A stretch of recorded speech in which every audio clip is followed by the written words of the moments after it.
What is up, Nickel City Mafia, and welcome to Sunday Night Bills Talk, where we have 50-cent wings all night, dollar beers, cold dollar beers for the next hour of this show, and we have ice cold Loganberry on tap. I mean, just sit back with your drink of choice, your food of choice, and enjoy the show. We're going to talk about, we're going to recap the first week of training camp with the Bills and what we expect to see in next week when the pads go on. The pads were expected to go on today. They did not, but they will go on tomorrow. And that's when things get real. Before we get into that, I mean, each Sunday night, we're going to give a shout out to a great wing place in Buffalo. And this week goes to Doc Sullivan's. So let me tell you a little bit about Doc Sullivan's. They're located on Abbott Road in Buffalo, and they are known for the Smitty wing. So let me show you some of those beautiful looking wings. Ooh. So the Smitty wing dates back to the late 60s when the restaurant was called Smitty's. It has new ownership now. It's called Doc Sullivan, but they named those wings after the former owners. The sauces on this wing is a bit different in that it isn't coated as thick. You notice that there's just not a ton of sauce on there. But the taste is it packs a punch, man. It's so flavorful. And I've had this, and if you ask folks around Buffalo, name me your top 5 wing places, this is surely going to show up. So check out Doc Sullivan's. If you get to Buffalo, they're on Abbott Road. And not only is it just cooked perfectly, I wish I can get wings cooked this well out here on the West Coast. I look at that wing, it's just the skin's cooked perfectly and the sauce is amazing. So Doc Sullivan's, first shout out on Sunday Night Bills Talk episode 1. So I don't know if that's got you hungry, guys. I don't know if you had dinner. It's just dinner time for me. It's only 6:11 here on the West Coast. And, it was crazy. I was telling Sean before the show, I reached out to a local place here that sells wings. I was just curious what 10 wings sold for. And, it was like $17. And I'm like, no, thank you. Because I know the wing place. I just thought it might be fun to have wings for the first episode of Sunday Night Bills Talk. But hey, forget that. We got 50-cent wings all night. So enjoy yourself. Jake's not here. Jake is still moving, bought a house and so happy for him and his family. He's still a little bit busy getting it all ready. But guess what? I've got 2 great friends of ours, helping me tonight, and that is Brett from the Go Bills podcast and Sean from the Red, White, and Bills. Brett, I mean, you were just live a little while ago, so thank you for jumping on. How you doing, my friend, tonight? Well, I will say I was pre-gaming before the show, so, I started getting those dollar beers in before the show began. I had to do my own thing. I get it, Hey, I was at the bar by myself. It kind of sucked. It didn't have my friends on here, but now I get to talk Bills football with you guys. It's great to be back on. We're missing the 4th piece in Jake Podger, but I got to say to him, congratulations on getting your new house. Really looking forward to seeing what you're going to build and what is going to be in that basement, because I know there's going to be a ton of Bill stuff related there. I want to see how different his setup is going to be compared to what he had in his old house. But I think it's going to be amazing. He's already said it's going to be great. And from what the pictures have shown, it's amazing so far. So I'm glad to be with you guys as well. And, I can't believe the prices on this, Mike. It's taking me back to the early 2000s type of vibe. And, I haven't seen wing prices like this in a long time. So, you can get drunk, you can get, you can feed yourself for under $40, which you can't do it anymore. Yeah, be sure to tip your staff well tonight by hitting that like button and dropping a nickel on that subscribe button as well. We greatly appreciate it. Also joining us, as I already said, Sean from the Red, White, and Bills. But Sean, thank you for joining me tonight. How you doing, my friend? Oh, I'm doing wonderful. You had to bring on me and Brett to try to make up for Jake because he's just such a pivotal piece, and me and Brett together aren't as handsome as Jake, so hopefully he's watching. You heard that, but glad to be here, and we're another step closer to the first preseason game and closer to the first week of the season, and this is coming to a great time of the year because I'm sick of hearing, Jets, Dolphins, Ravens, whoever. I'm just ready to get the games going and let the play do the talking. Yeah, I totally agree. I can't wait. I think we're all just itching for that first game to get here. Big news today. This was day 4, so there's been 4 days of training camp, Wednesday through Friday. They took yesterday off and they were back at it today. As I said earlier, they thought that they were going to be in pads, or at least there was rumors that they'd be in pads today. That was not the case. They'll be in pads tomorrow.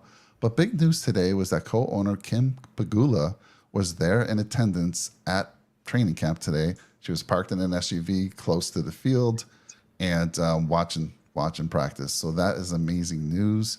As you may or may not know, she had a cardiac arrest back in June of 2022. She's still recovering. So our prayers and thoughts are out to Kim as she continues her healing process. So that was fantastic news that I heard. And let's get into it. So what I'm going to do is go through my notes, days 1 through 4, and I'll go through them quickly. I'll throw it over to Brett. He's going to either expand upon what I'm talking about or add some other ones, and then Sean the same thing. And then we'll get into what we're looking for when the pads get on this upcoming week, because that's when it gets real. It really is. I mean, it's hard to get excited. You hear all these great things, and there are some telling tales about what's happened without pads on. But it's funny when you hear some of the excitement, you're like, man, let's just wait till the pads get in and let's see then what happens. So I'll start it off real quick. So obviously, to me, there's 2 big battles right now going on in camp. Starts with the middle linebacker. I think that the spot is wide open. Balin Spector, Tyrell Dotson, Terrell Bernard. They've been rotating with the number 1s all week. Today it was back to Dotson. All the talk has been saying that Dotson is the front runner, and he probably is just because he's been with the Bills the longest, has the most experience with the scheme. But the fact that they've been rotating them in tells me that's a wide open battle right there. And I'm hearing good things about all 3 of these. Again, no pads. So let's wait till the pads come on, and then we'll see if we continue to hear these great talk from the channels that actually have access to the field. But cornerback, number 2, seems to be another battle. Kaiir Elam, Dane Jackson, and Christian Benford battling for that number 2 spot, that wide receiver number 2. It feels like Dane Jackson, again, is the front runner, only because he's that veteran on the team now. He's got the most experience with McDermott. And you guys can talk about that. I know you're going to want to talk about that one, because it's always like, man, whenever Christian Benford was great, but whenever Kaiir was in there last year, he did seem to make plays. There's 2 big plays he made. He picked off, Mahomes in the end zone against the Chief game to help us get the win. He had that knockdown pass on 4th down against the Dolphins in the playoffs. Whenever he's played, he's made big plays for us. So that's an interesting one. It's great to hear Kincaid and Knox having good camps. It's nice to hear that Kincaid's involved in a lot of the plays. So that's good to hear. Wide receivers, Justin Shorter has looked impressive. Why wouldn't he look impressive? I mean, the man's 6'5", 225, and runs a 4.5. He's going to look impressive. Can you wait till the pads are on this man? Oh, my goodness. Oh, yeah. Day 4, again, no pads. Let's see. Big news today was Poona Ford had a nice pick 6. But again, that's against Matt Barkley. But fun little thing to see, the big guy rumbling, tumbling, stumbling down the right side for the touchdown. And again, that was against Matt Barkley. So those are kind of the notes to recap. But let me throw it to you, Brett, to start. Anything you want to expand upon? Anything you want to add? Yeah, I really like what you said so far. I mean, the 2 battles that are happening at the middle linebacker position and then the cornerback position, those are going to be fun battles throughout the whole entire training camp. And I think that, the iron sharpens iron on the team mentality is going to be very big, because you have Kaiir Elam, who's in his 2nd year. You're hoping that he doesn't have a sophomore slump type of season. Hopefully he can be even better than what he showed on the field last year. And then you bring in Christian Benford as well, another sophomore that was drafted later in the draft, to compete against each other, and then add in Dane Jackson, another number 2 cornerback. That's going to be a fun battle to watch. Hopefully, we figure out who is going to be the number 2 cornerback very shortly, and we see that battle, start to die down a little bit. But it'll be a fun battle to watch, and then whoever wins it, can't wait to see them go up against number 2 wide receivers for the Buffalo Bills and Gabe Davis. And hopefully Gabe gets better by having one of the really good cornerbacks going up against him throughout the training camp is only going to make him better. And I've heard great things about him as well. For other positions that I'm looking forward to the battles, I got to say the wide receivers. It's going to be fun to watch the wide receivers going up against this secondary and even the depth players that we have as well. I think it's going to be really fun to see what they're going to do. And I think that there's a ton of players on this team for the wide receivers that could be number 4s or number 5s on other teams as well. So when training camp starts off and we start to see the pads come on later in training camp, it'll be big to see what the wide receivers are going to do. And I can't wait to see what Andy Isabella is going to bring to the offense. Hopefully we get to see him a little bit more. He was added in a couple days ago with the Bills releasing Jalen Wayne, the cousin of Reggie Wayne. So can't wait to see what he'll do for the offense. Hopefully he adds a little bit more speed if he does make the roster as well. Good stuff there. Brett, right now, do you feel it's Dane Jackson's job? Is he the front runner at that cornerback battle? I don't. I actually think it's going to be Christian Benford that gets the job. Okay. I think that what you've seen overall from him in training camp, it looks really impressive. He's had a couple picks already to start training camp. He actually had the first interception for the team for training camp, actually. So I think he's going to take it to the next level. He's a ball hawk. And I think that by the end of the year, he could make a run for the number 1 cornerback spot on the Buffalo Bills. Yeah, well, we know he started day 1 last year. Mafia Sports Report coming in with a super chat. Thank you so much, sir. There's some standouts so far in camp. Sherfield, Kincaid, Cook, Poyer, and Torrance. Keep up the good work, fellas. Go Bills. Mafia Sports Report entertained me last night. They're taking over the world in all the different sports. I mean, I was expecting Bills talk, but they had the UFC 291 fight that they were given the play-by-play, and they were also doing a boxing match. It was pretty funny, pretty entertaining show last night. So thank you very much, Mafia Sports Report. You talk about Sherfield. Yep, I've been hearing good things about him. So let me throw it to you, Sean, for your thoughts. Well, again, Mafia Sports Report, thank you. And one of the good things about finding him out late and, being on YouTube is that now when I'm at work, I can replay all of his old videos and I've never seen him before. Because I like to watch, it's hard for watching videos more than once because I'm kind of just like, I already know what's going to happen. So like now when I go to work and no one else has made content for the night before, just pop in his old videos, put my AirPods in and get to work. So definitely gets me through my days. So I appreciate it. But going back to what Mr. Tippett said, I'm just going to talk about Torrance first because I see the comment. How do we feel about Torrance getting majority of the team reps over Bates? I think this is something that everybody expected and wanted. And, as Mafia Sports Report mentioned before in his last couple videos, Bean likes to switch on and off people, or not Bean, McDermott likes to switch people on and off throughout the camp. And it's nice to see Torrance getting majority of the first team reps.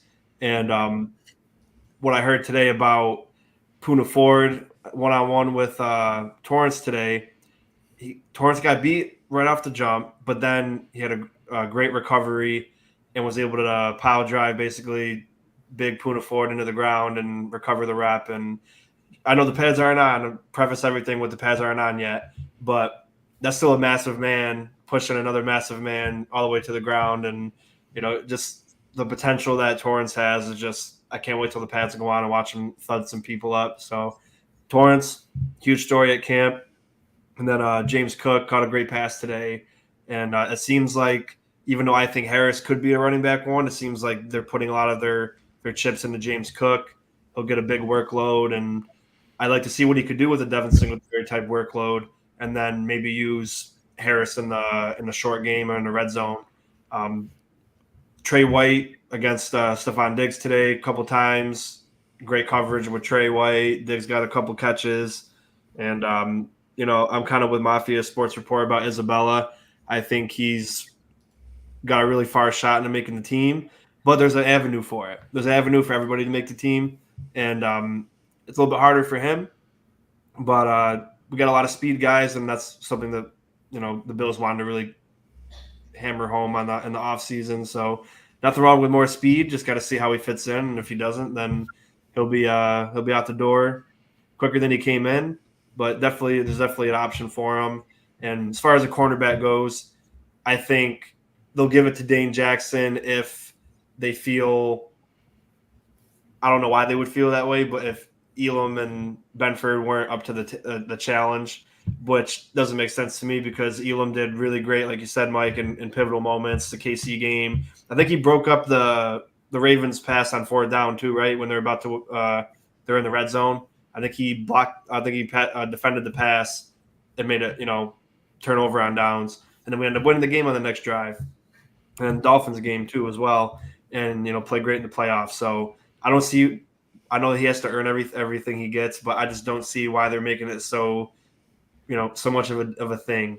Hopefully by the end of camp and preseason, Elam's the number one guy. But I for me personally, it's like I want youth. The fountain of youth is a big thing for me. Shout out to Naruto and Rock Lee and Guy Sensei. They're always big on the fountain of youth. And if you watch anime like I do, but it's a real thing though. And like Dane Jackson's on like his last year of his contract. When you got more people like Elam and Benford who have a longer stand with the team left, so like what's really the point? Because you want to see what you got in these guys. Get them in the game, get them the reps. And Dane Jackson's a great story. Made some great plays for us. But upside wise, Elam and Benford for me.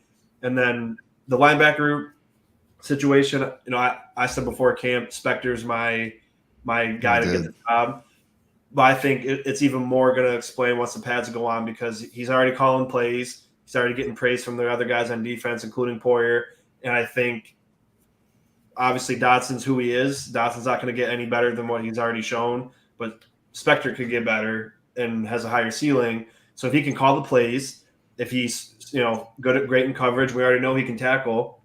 Once the pads go on, I think it's basically his job to take. I think Bernard's still kind of on a smaller side, and I think he'll be more of a special teamer. And unfortunately for Jake, Dorian Williams, like we thought, will be behind Milano and will be a special teamer. So that's 2 years in a row we drafted a linebacker in the 3rd round to play special teams, and the 3rd round isn't too late. The 3rd round you can get quality starters. So I don't know if they just screw up the 3rd round every year. They just really focus on special teams. But a couple great battles. Again, once all the pads go on, that's when it's really going to matter. Yeah, I want to say thank you to Keith Dolphin fan thanks, Keith. as well. Love listening to you guys, even if you are stinking Bills fans. Fins up, love it. And then Mafia Sports Report comes back in with Cromer will be the key to these younger O linemen success, but Torrence is an absolute beast. Wait till the pads come on and you'll hear players on D line talking about Torrence. Absolutely, getting me pumped up. I know. So that's a big. All eyes on Spencer Brown, right? And there's been some good. Again, no pads on. I really kind of throw the whole offensive and defensive stuff out the door with no pads. And Spencer Brown's been getting some good press. But again, let's see what happens when the pads go on. And that's where some of us, or most of us, have our biggest concern is at that right tackle. We did say that having someone like Torrence who can come in and be just a stud at that right guard next to Spencer Brown could help elevate. Because obviously, if you have somebody good next to you at guard and you're a tackle, that just helps elevate your game even that much more. So I love that. As far as Bates go, he's, it's no shoo-in. Bates he's very versatile, right? He can play center, he can play guard, he probably can play any position on the line. So I love him for depth, but he isn't going to give up that starting job willingly. He's going to be out there trying to keep it. So it's definitely his job to lose. I did say that maybe day 1, day 2, that it is Bates starting, and I think Torrence maybe works his way in. I'd be a little surprised if he starts day 1, the Torrence that is, but who knows? Like you said, when the pads come on and he starts moving mountains, that can change the game big time. And then let's see, Cromer working a lot with Brown, which I love. I don't think people truly understand how good O-line coach Cromer is. Now he has younger O-linemen to work with. Yeah, Mafia Sports Report, Jake was selling me all year last year on Cromer. And I was like, Jake, I want a refund. But now, he's had a year back. Like you said, he's got some younger folks to work with. And I like the crew that he has to work with. Back to the middle linebacker. Yeah, it's interesting because, you called it, Sean. You called it early. I mean, we were talking about, Mhm. position groups who may not make the 53-man roster. And Jake, who is a huge fan of Spectre, said he might be the one on the cut, right? Getting cut. And you're like, you know what? No, I'm calling it that he actually gets the starting job. As far as Dorian Williams goes, it is a little bit of a disappointment, but I can understand it. We do need a backup to Milano. Yeah, Milano we will. always hasn't been the healthiest, and Williams just we need that person there. And it's more than just your athleticism; it's your leadership there in that huddle and the defense, because you are that middle linebacker. You are calling those plays, and you need to have that confidence and kind of just be in there, not feeling nervous. And I think it was just too much for Williams, and that's why they kind of backed off a little bit. So I love the fact, now that I've thought about it, yeah, we need somebody backing up Milano. He needs to know that position just as well as Matt does. Who else we got coming in there? He says, I believe in Brown. I think this season is where the silences critics. I certainly hope so. And then I want to be wrong so bad. Trust yeah, me. he does. I He want to be does. wrong. Third year. I think that's a good year for somebody. I mean, we've had first round picks, tackles that haven't been successful in their first year or their second year or their third year. But, everyone takes a little bit longer. Some people are effective day one. And who else we got? Great show. Palm 62. God bless. Jesus is away. Thank you, Kyle. Appreciate that. And then let's see here. Torrance will start week one. Okay, there's the big call right there. He's earned the spot at Florida, and he will earn. He's got to start week one, man. I mean, we all know the SEC is, it's no joke. It's the closest to the NFL that you'll get. He handles business against some of the best D linemen in college. Right. For sure. But the thing about Bates too is like I always say, he's a jack of all trade, master of none. He's what he is. We overpaid for him in the beginning, and now if he's a backup for three positions, he's going to be fine because he's making a good amount of money and he can play any position. So that's what the use for it is. And a guy like Torrance, who like we've all been saying, and in the pre-draft process, he's one of the guys that we wanted the most. And after the first round, why especially me was so angry was because I thought he was going to be gone. So I was Right. like, we're going to go Kincaid, then get like a stinking running back or something, and then we're not going to hit the O-line up at all. And we got lucky that he fell, which I don't know how he did, and thank the stars and thank the Lord that that he did fall, but which made the Kincaid pick even better. But just the pure upside and like Mafia Sports, his brute strength, and he's just a mauler. Like, man, I just can't wait to see this guy just destroy some people. I hope he just picks up at Oliver by the shoulder pad and just chucks him across the field and just. I'm ready to play. I'm ready to push Quentin Williams back, and that's really what I was thinking. Is like, not only is he going to be good all year, but then look at our division. They all have fantastic defensive lines, and with the Jets, how the Jets work. The reason why their secondary seems so shut down, besides the fact that they're a pretty good secondary, is that when Quentin Williams is in, they're one of the best defensive lines in the NFL. They get to the quarterback very fast. When he's not in, they're one of the worst.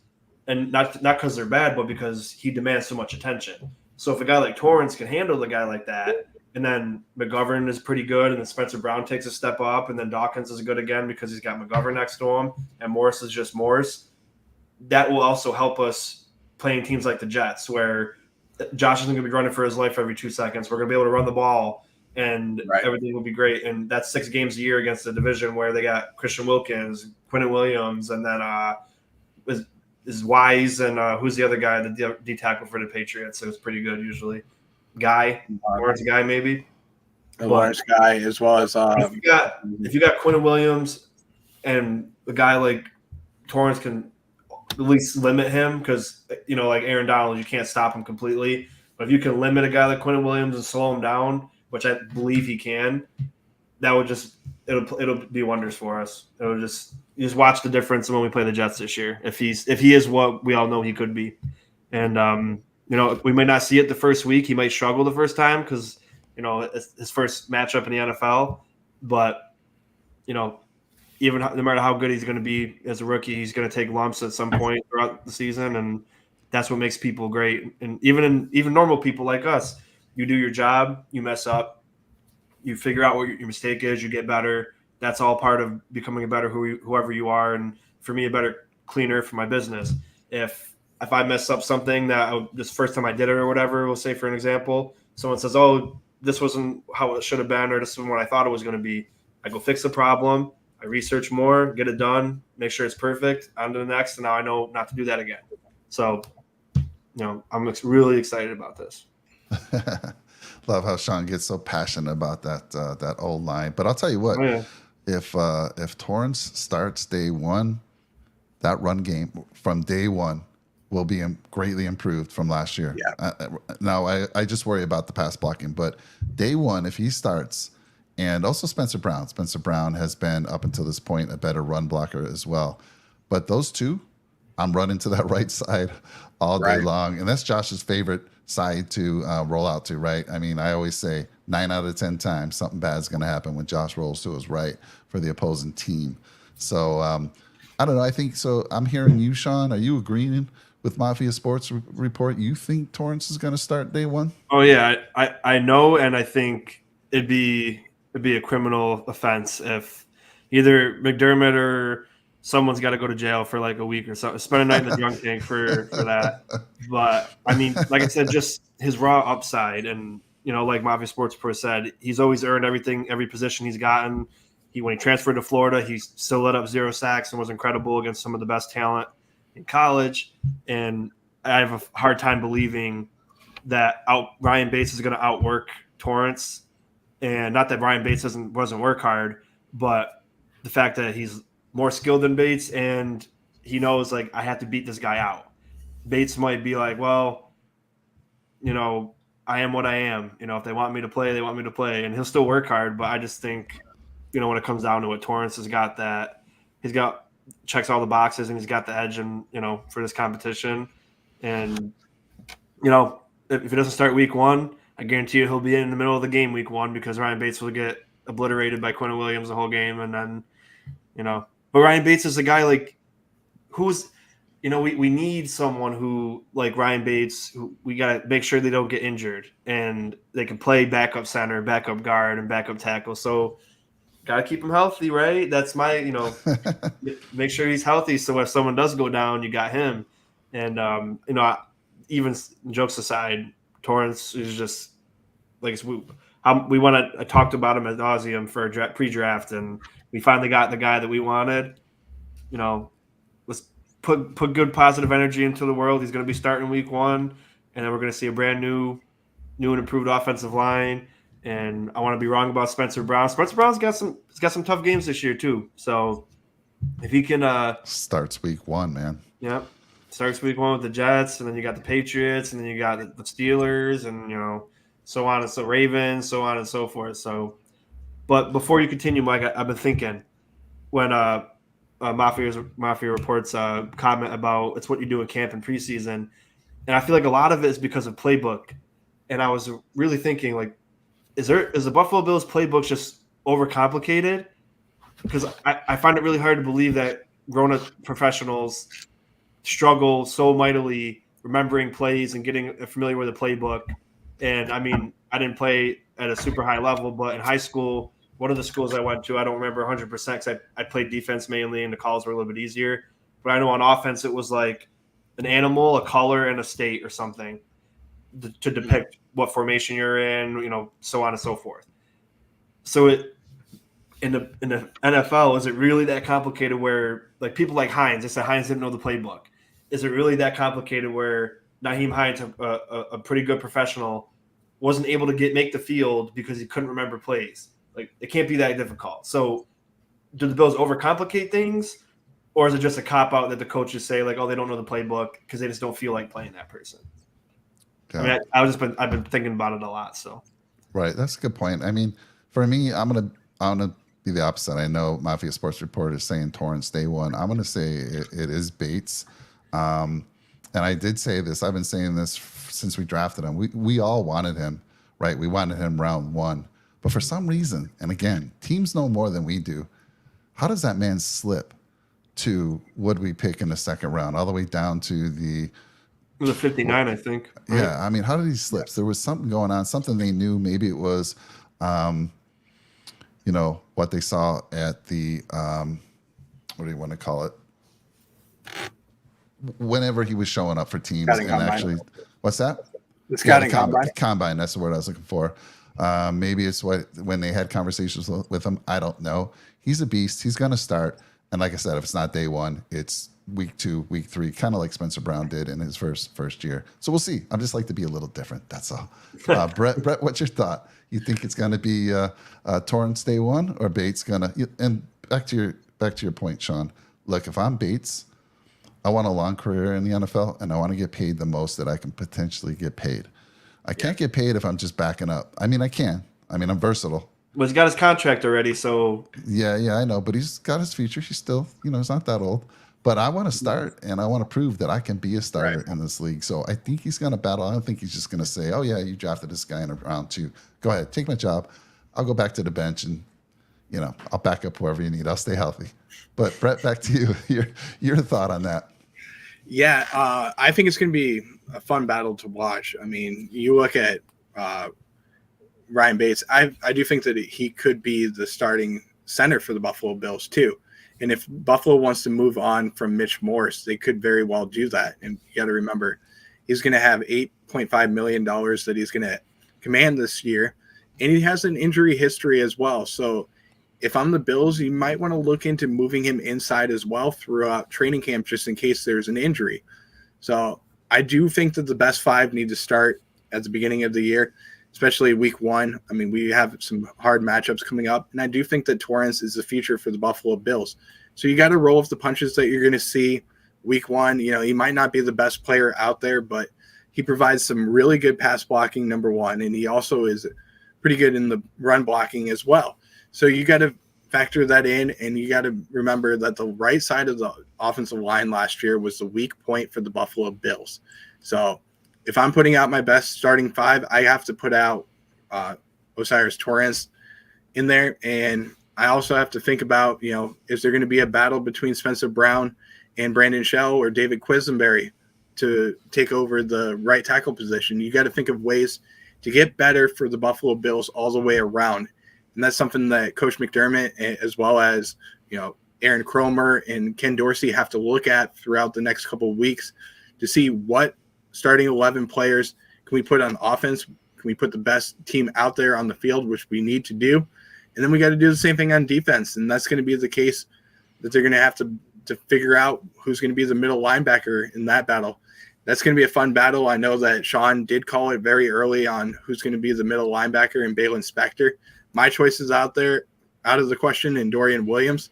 I thought that he was going to be an option, but going back to you talking about the middle linebacker position, I think that's going to be a really fun battle to watch between Balin Spector, Tyrell Dodson, Terrell Bernard, as well as AJ Klein. I do think, I talked about it in my show that I did a couple days ago on the veterans that could very well be cut. I think that AJ Klein is going to be one of the veterans that's going to be cut for the Buffalo Bills. And I think that it's going to come down to the young guns there to battle it out for the middle linebacker position. And then I do think that Dorian Williams could slide into another position that the Buffalo Bills may start to run a little bit more, which is a traditional 4-3 type of set that they need to run. If you look back to last year, the Bills only ran that set in the Patriots game. And that's a set that they might need to start running a little bit more when teams are starting to run the ball on the Buffalo Bills. So you have to have your best players out there on the field. And if Dorian Williams can help you as an outside linebacker, then you got to put him out there as well. But that's just my opinion on that. I think that, it's going to be some fun battles coming up in the next couple of weeks. I'm really looking forward to seeing who's going to be starting number 1 at the guard position. And then the cornerback battle, I think that there's going to be some really fun battles. And I think that there's a couple other ones that we're not even talking about as well. The backup quarterback position, I think that's really a battle that we haven't even talked about between Kyle Allen and Matt Barkley. And the Bills could save some money by cutting Kyle Allen. Well, I don't think that's going to happen. That's a battle that you have to think about because Matt Barkley is Josh Allen's best friend. Do you put him on the team and put the two together, or do you keep Kyle Allen out there as well? And then another battle that we haven't even spoke about, which is a part of the team that doesn't get a ton of credit, is special teams. And I think that the battle, especially after losing Naheem Hines, the battle for the kick return position as well as the battle for punt return, that's going to be a fun battle to watch as well. That battle is going to be between Deontay Hardy and Khalil Shakur. And from what I've seen so far, it looks like Deontay Hardy is going to win the punt return battle. And then for kick returner, it looks like it's going to be Khalil Shakur. So that's a great battle to see out there on the field. Iron's going to sharpen iron out there. And I wouldn't be surprised if Buffalo does go after another player. Maybe if like a guy like Andre Roberts becomes available, maybe Buffalo goes after him to solidify the special teams role, because you know how important that is for Sean McDermott. Absolutely. I do want to say, look, you guys are starting to sway me a little bit with Torrence, but I'm going to say this because you'll never hear this from Bates. Whoever's at camp, who's ever reporting about what's happening at camp, you'll never hear that he just pancaked somebody, right? He just drove them to the ground. I think you're going to hear that a lot about Torrence based on some of the things we even heard today. If I start to hear that, game on. I mean, yeah, it's Torrence day one. Absolutely. As far as Barkley, I don't care if he's the best friend. He still gets to hang out with them, even though when he goes to the practice squad, right? He's going to be that practice squad guy. Nobody's going to be wants him. Nobody's going to be looking to get Matt Barkley, so he's a safe bet to put on the practice squad. And then same with Klein. I know Mafia Sports Report. Yes, Klein's come and gone many times with the Bills. I think again that he goes to the practice squad. I really do. I don't think anyone's kind of like, hey, I hope AJ's available for us to grab. AJ's a great veteran guy. We know he can bring, he's got that veteran presence. He's a great run stopper. I mean, whenever he's played, you can always count on the run game being, the run defense being better. So let's see who else we got out there. Yeah, McDermott loves certain vets for sure. And Klein's one of those guys. I think he can easily get signed to the practice squad and he'll probably get play. He seems always the last couple of years, he's been released, he's been signed, he's played for us. So you could see that. But with those three youngsters out there competing, I don't see Klein making a run for that spot. I know you mentioned him. I know he's in there, but I haven't heard anything as coming out of training camp as far as Klein goes.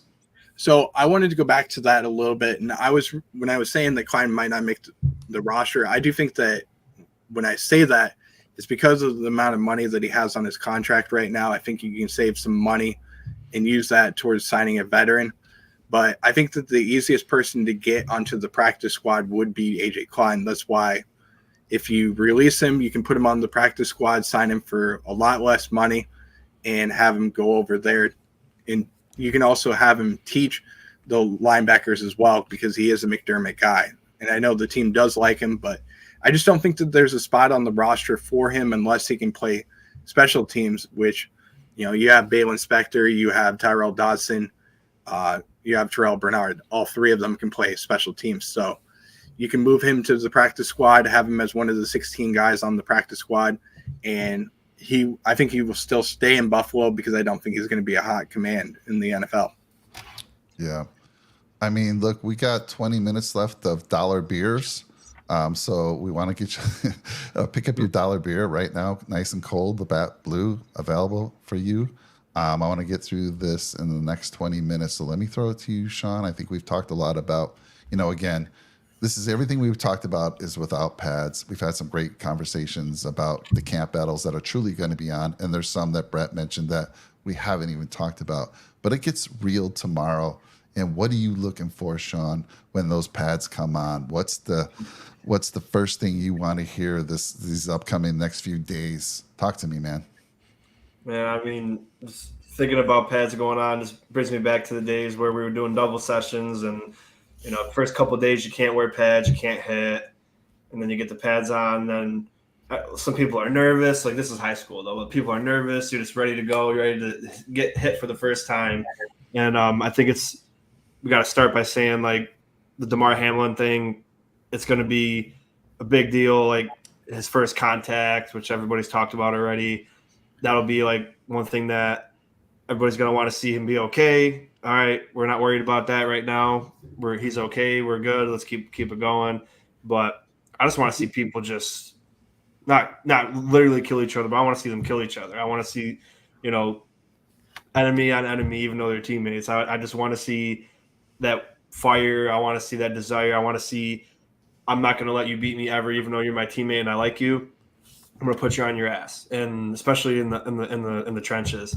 It's a big deal. And then, like I said, as far as linebackers go, I don't want, everyone's very sure that McDermott's going to have an aggressive, high flying defense.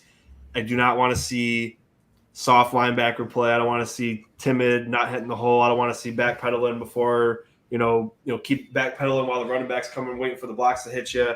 I just want to see vicious tackling. I want to see nice, clean hits. I want to see no arm tackling. I want everybody to wrap up. I don't care that you're a professional, because we've seen so many bad form tackling from professionals, especially guys like Matt Milano, who had like 13 missed tackles. He's a fantastic all-pro linebacker, and he was still arm tackling and missing, trying to shoestring people. Wrap them up and just destroy people. And like I said, a lot of those things that we're talking about now, like middle linebacker and right guard, and see how Spencer Brown's improved. That all matters first thing tomorrow. As soon as the first hit happens, that's when you'll start figuring out what's really going on. Because hey, they are probably trying 100%, but it's just psychologically you're probably taking it a little easy when you're doing stuff without pads on. And then when you get the pads on, you're like, all bets are off. So I'm just looking for everybody to give it their all. I want everybody to, 150%. I don't care that you're my teammate. I'm not going to try to hurt you or anything, but I'm gonna win this battle. I'm gonna put you on your ass this rep and the next rep and the next rep and the next rep. I want people to jaw at each other. I want people to not like fight each other and big brawls, but if Torrance beats out Oliver in a rep, I want him to start talking. I want him to start chirping him.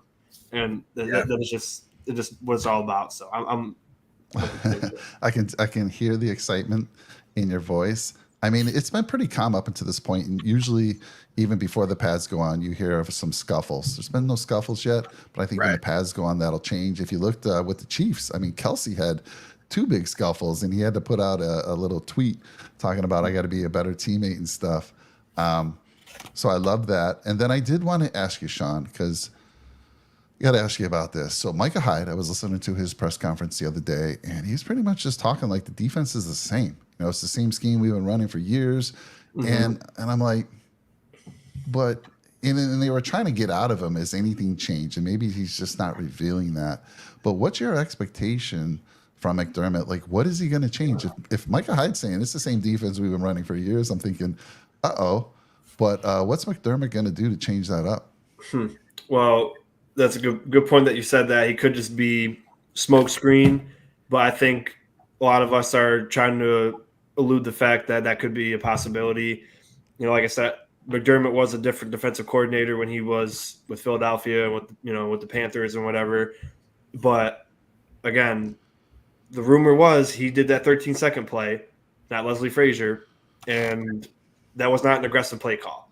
So if he's an aggressive play caller, he never would have did that. So has he changed his philosophy later in the years? Now he's a head coach and whatever. But if a guy like Micah Hyde is saying everything's the same, I'll believe him. So I take his word, since he's a player he's living the life. His coach is Sean McDermott. So if he's saying not much has changed and so on and so forth, it's probably going to be the same. Because like I said, I mentioned it I think a couple shows ago. If it's a big, massive change of what is happening, that's way too much to go on during a Super Bowl year. New coaches, new all around everything. It'd be a lot for the players. So I'm assuming that it's going to be a lot similar, but maybe he'll send more exotic pressures, more blitzes, and more packages with like guys like Taylor Rapp and people to get after the quarterback. But that's all speculation because like I said, he could have been like that in Philadelphia, but is he going to be like that now? We don't know. We really don't. And I hope that things are a little bit different because I'm tired of soft zone. I'm tired of soft defense in general because, again, I love defense, and it's not what defense is, especially at the pro level. And we've seen time and time again when it comes to what matters most, the soft defense doesn't work.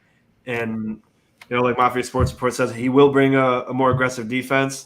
Again, we hope, but if guys like Micah Hyde are saying everything's exactly the same, I hope it's smoke screen, or I got to take his word for what it is until we see it on the field.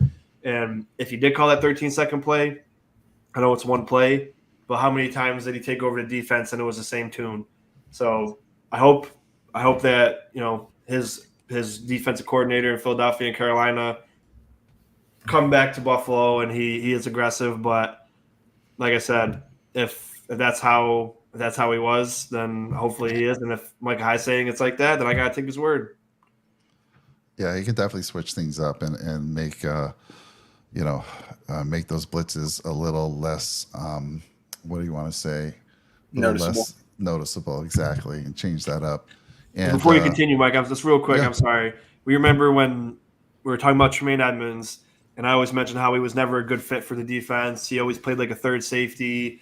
He's always timid and backpedaled all the time and never hit the holes hard. And like Jay Spence said, Lorenzo Alexander said that's how the middle linebacker plays in the Bills defense.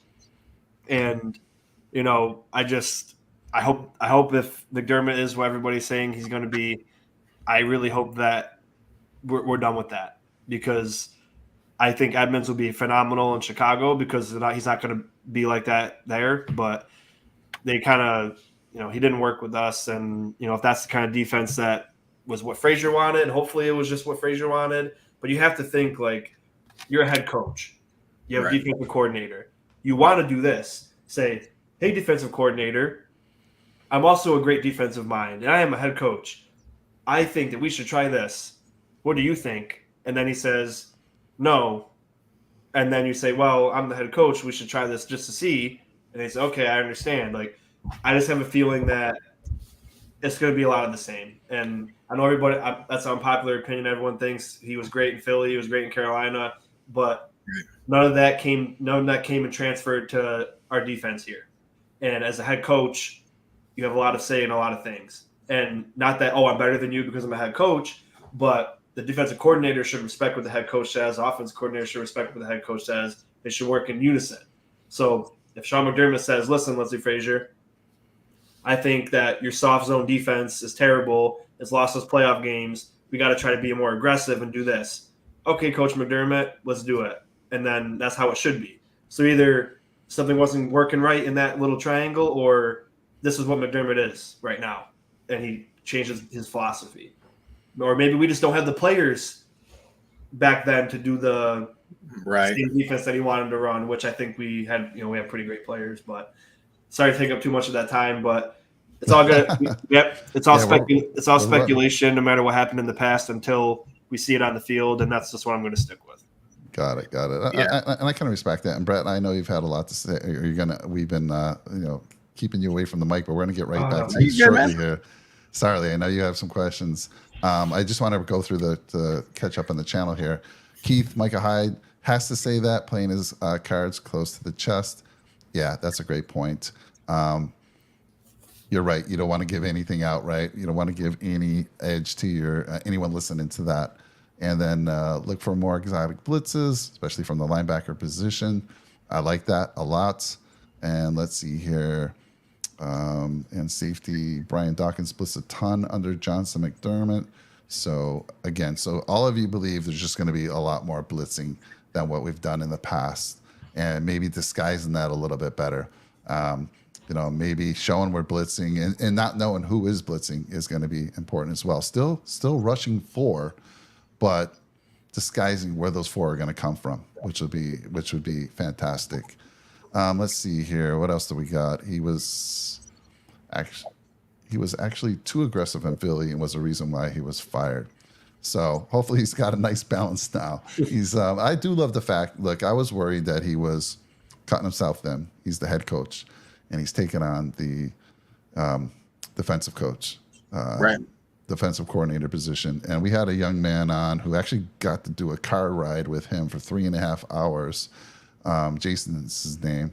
And he basically said, look, Sean would not take that role if he didn't think he could do it. He probably didn't like any of the folks that they talked to. And look, like you said, Sean, there's nobody who can do your job better, do a job better than you. If they can't get it done, I'm going to do it. And that's the same way I am. I lead a team of developers, and if something's happening and I need it done quick, I might just have to do it myself sometimes. And I know you would do it as well if you had folks working for you, and they're just not getting the job done. You're going to jump in there. That makes sense. So I feel a lot better about that situation than I did before. But let me go to Brett. I know we've been keeping Brett away from the mic. Brett, good, man. You had questions? Your thoughts? So I'm going to ask Sean a question real quick, because I want to go back to, you're talking about the safeties, and you're talking about Damar Hamlin. Do you think that the Bills could decide that Damar Hamlin's going to go into a red non-contact jersey tomorrow? And would you be okay if the Bills did decide that? I don't think they will, but I guess it doesn't matter either way, because he was medically cleared. He's on the field. And I think if you put him in a red contact jersey, you're kind of saying, like, I don't want to respect your wishes of being on the football field. So I think if he's on there and he's ready to play, they could pitch the idea to him, hey, how do you feel about being in a red contact jersey? And if he says, I want to play, then, you got to let him play, because the only way you're going to get through this is if you do it. So quickly, right. I'll say a point I read in the book. It wasn't about football, but it's about that dreaded phone call you don't want to make, right? The more you put it off, the harder it's going to be to make that phone call. So the longer you put off having Hamlin contact with people, the more pain it's going to be, or the more, whatever it's going to cause you until you do it. So I think first day, get it out. And the odds of that happening again is just the odds of it happening in the first place were extremely low. And then, now the odds of it happening twice is even lower. It's like getting hit in the face with a baseball when you're a pitcher. It happened to one guy twice, and they said it was like one of the worst odds in the world. Like, the odds of it happening twice to the same person is insane. So I think I want to see him play. And if he's cleared enough by proper, it's not like the Dolphins where they were like, oh, Tua, you got a concussion, but we got to try to beat Buffalo for a Super Bowl in week 3. Go out there. We don't care if you get a concussion and, have a seizure. So we're not like, that's not what's going on here. I had to throw that jab at Keith because I know he's in the chat, but that's kind of what happened. And he knows that. But, Mafia Sports Report, and I know you guys are friends, and you've been on his show. Oh, yeah. You two have been talking because you're like right in line with what he's saying. This is what you always say. I always see you in the comments of our shows talking about this is it for you from McDermott. Lots of pressure on him, but he accepted this challenge. You're absolutely right, Mafia Sports Report. Absolutely. But year 7, he needs to get this team to a Super Bowl. So, that's my point. Yeah. When's it going to end? Because I know you and Jake are like, well, he broke us out of the drought, and he's a great coach. I like how he treats the guys. Great leader, but you're right. On, you gotta think. Look. I mean, I can see what you're saying, but let's see. I don't think if he gets to a Super Bowl, if he doesn't get there, he's fired this year. I don't, but we'll see. That's a whole discussion we can have for a whole hour. We can debate all day. We'll bring about Mafia Sports Report on, and we'll do like a big talk. That'd be fun. That'll be a good time. I do want to say like 3-on-3 because I think Mikey, his co-host, is the same way as me. So yeah, Damar. So look, I was worried. Being a parent, being just a human being, worried about somebody seeing what happened on that field, worrying for that person. I've kind of moved past that because I have to trust these doctors. These doctors, look, there's a lot of liability on doctors. If they release somebody without doing everything that they needed to do to make sure this isn't going to happen, now who knows? It was a freak accident. Freak accidents happen, but I have to trust that the doctors and everyone, they know a lot more than I do. Absolutely, for sure. And so to me, he's going to play. And I don't think they're going to be hesitant at all. That's just my opinion as far as that goes, because he's been cleared. He's ready to go. He wants to do it. Get him in there. Put me in, coach. Let's go. Let's do it. Yeah, so I agree. Let me just say this as well. As far as me, I'll wrap up my part as far as what I want to see. For me, it's all about the O-line. We've talked a lot about the O-line in days 1 through 4. in training camp. And, Sean's probably surprised to hear me say this, but O-line makes everything go. Without that O-line, your running game sucks. You can't throw the ball very well. Josh Allen has to do Josh Allen magic. The sack numbers last year for the Bills could have been another 10, 15 sacks on that O-line if it wasn't for Josh Allen, right? And this year, I want them to give Josh more time. I want to see that run game develop. I really love our running back situation this year. So for me, when the pads go on, I want to hear Torrance, pancaked, Boona Ford, with those pads on. Ed Oliver, he took on Ed Oliver one-on-one, and Oliver didn't move him. I want to hear those type of things. I want to hear Spencer Brown not getting beat by Leonard Floyd or anybody. I want to just hear Spencer Brown just taking it up another level. That's what I'm looking for, at least in this next week, and it'll be interesting to see what else develops. Brett, what's your thoughts when the pads go on? And then we'll finish this up because we're running out of time for those dollar beers, man. Yeah, I know. We're about to beat the clock. I mean, we're going to have the prices go up very shortly, so don't forget to go on over and get those dollar beers. Make sure you tip your bartenders as well because, without tipping the bartenders, then this show doesn't run as well. So that being said, I mean, the biggest things that I'm looking forward to with the pads coming on, I'm looking forward to seeing what Iron Sharpens Iron, and I just about got it in before Mafia Sports Report came in there. I'm looking to see what competitions are going to be better because, I think that certain players play better when the pads come on, and it's going to be some tough battles. But I want to see the hits. I want to see, guys wrapping guys up. I want to see the defense play clean.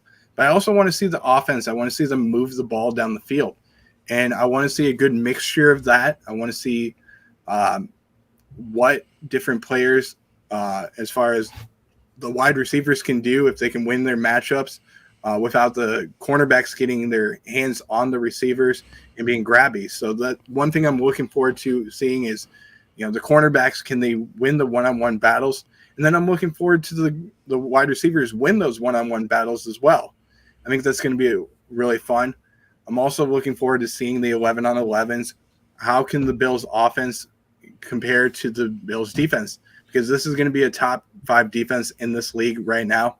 I want to see what the Bills can do, especially if Tre'Davious White is covering Stephon Diggs one-on-one. Who can get open? Who can, take some pressure off of Diggs and become a focal point in the offense? So I'm looking forward to that as well. And I want to see the tight end battle. I think that's going to be very fun as well. I want to see what Dalton Kincaid can do in the red zone. I want to see what he can do in this offense as well. So looking forward to that. And I just think it's going to be a very fun couple of days with the pads on. Hopefully not too many skirmishes. I think that's going to be fun as well. If it does happen, I know the Bills fans are going to be motivated and pumped up when they see some fights out there on the field. But biggest thing is I hope there isn't an Ike Anakampali type of situation where you punch your teammate and you break his jaw. Yeah. Stay healthy. I mean, that's number one. Stay healthy. And, those skirmishes are going to happen. I mean, guys are, fighting for their job, and it's hot and humid back there at this time of year. You got the pads on, so all good stuff. I want to say thank you once again to everyone in the channel who joined us. Keith, really appreciate you. Dolphin fan and all. We actually have Lewis, who looks like he's a Dolphin fan. Boy, Lewis. Just hit the like button. Thank you so much, Lewis. And then Mafia Sports Report. Like I said, this man's taking over the world. His channel, he's talking all kinds of sports. He tricked me last night. I saw him go live. I checked it out, and he and his buddy Miles, man, Miles had the funny. You got to check it out. He had the funniest thing. He was talking about Eminem was walking out with, I think, one of the boxers, and "Lose Yourself" is the song that Eminem's famous for. Miles didn't know. He's like, doesn't it say like throw yourself out or something? He cannot remember the words to that. It was so funny. I had a lot of good entertainment. But Mafia Sports Report does a great job talking about the Bills and other things. He's getting into pretty much everything. But his main focus, of course, is those Buffalo Bills. Thank you so much, Mafia Sports Report, for joining us. And everyone else there. I saw early on Sophia from Hawaii joined us out there. We really appreciate you, Sophia, always coming out there and saying hi to the group and watching the show. We had Tony Tibbetts out there today. And let's see, did I miss anyone? I don't want to miss anyone. Kyle Oifer out there today. Thank you, Kyle. Appreciate you. And I think that includes everybody. So that was it. I mean, that's it. We want to have a quick recap. We're going to have this Sunday night Bills talk as a regular thing for us, even during the year. Sunday nights we'll probably cover a lot of our post games on this show on Sunday nights. But really appreciate Sean from the Red, White, and Bills. Make sure you get over and smash his subscribe button. And then you got Mr. Brett McDurphy over here from the Gold Bills podcast. Get over and smash his subscribe button. We appreciate it. There we are. The beers have just went back up to the normal $5 a beer. We're going to get out of here. Make sure you tip your staff with a like. Just hit that like button. It's free. It's absolutely free. It takes you 1 second. Just hit that like button. And if you liked what you saw here, hit that subscribe button. Anyhow, that's it for us. Signing out. Go Bills. Go Bills. I'm going to leave you with a cool little outro. Get ready. This will pump you up. Let's go. Ready? There we go.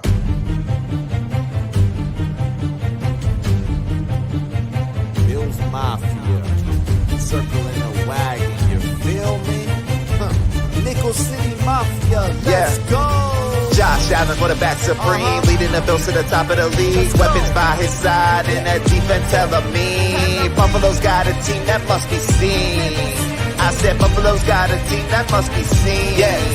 Come on. J17 leading the charge. Buffalo Bills on the rise. Passing game on point. Ain't no mirage. Happening right in your eyes. Ain't no surprise. Buffalo stacking the QB. Stephon Diggs holding in the pass. Group cars didn't have to go deep. We're circling wagons. Just wait and see. From Wyoming to the NFL, Josh Allen's got the skills. Air raid, deep ball, touchdowns for real. Leading the Bills to playoff drills. Real time, this ain't no drill. Cold game, we're giving them chills. Check the score, now you know the deal. Nickel City Mafia.